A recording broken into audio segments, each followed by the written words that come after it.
Vietnam, being a long, thin country, offers the traveller a wealth of diversity. From the exotic and traditional north to the fast-moving, more westernised south and Ho Chi Minh City, where our journey begins. Before the Vietnam War, Ho Chi Minh City was known as Saigon, and it's a habit that's pretty hard to break for a lot of southerners. It's Vietnam's largest city and its economic powerhouse.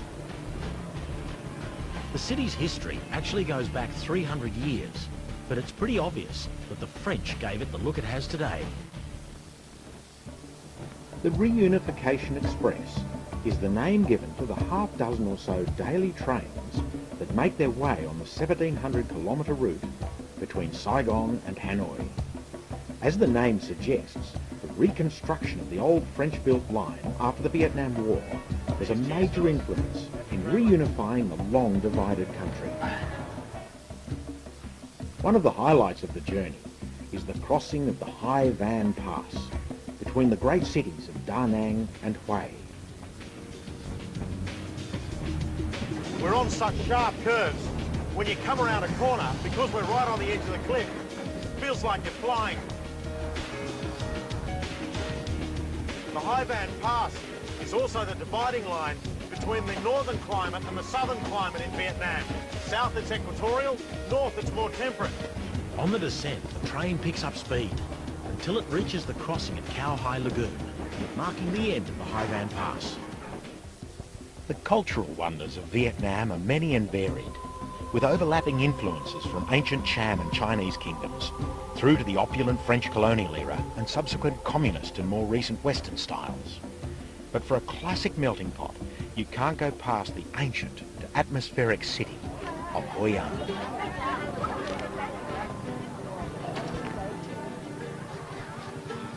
From the 17th to the 19th centuries, Hoi An was one of Southeast Asia's most important trading ports. It was known as FIFO then, and traders from all over the world came here, including the Dutch, Portuguese, Chinese and Japanese. Over time though, the river silted up and trade gradually moved up the coast to Da Nang. These would be free range, wouldn't they?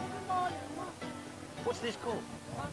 A couple of hours north of Hanoi, a bit off the beaten track but certainly not off the rails, is a treat from another age. And a railway adventure to Vietnam would not be complete without a chance to look behind the scenes of the normally inaccessible site of the last regular haul steam railway in Indochina. And no tour to Vietnam would be complete without a cruise around the remarkable islands of Ha Long Bay. These amazing islands are actually ancient weathered limestone formations. But according to legend, the bay was created long ago by the swishing tail of a huge dragon. Fair enough. So I hope you've enjoyed this sampling of some of the things that are on offer in this extraordinary country, and that you too may be inspired to join us on our next railway adventure to Vietnam.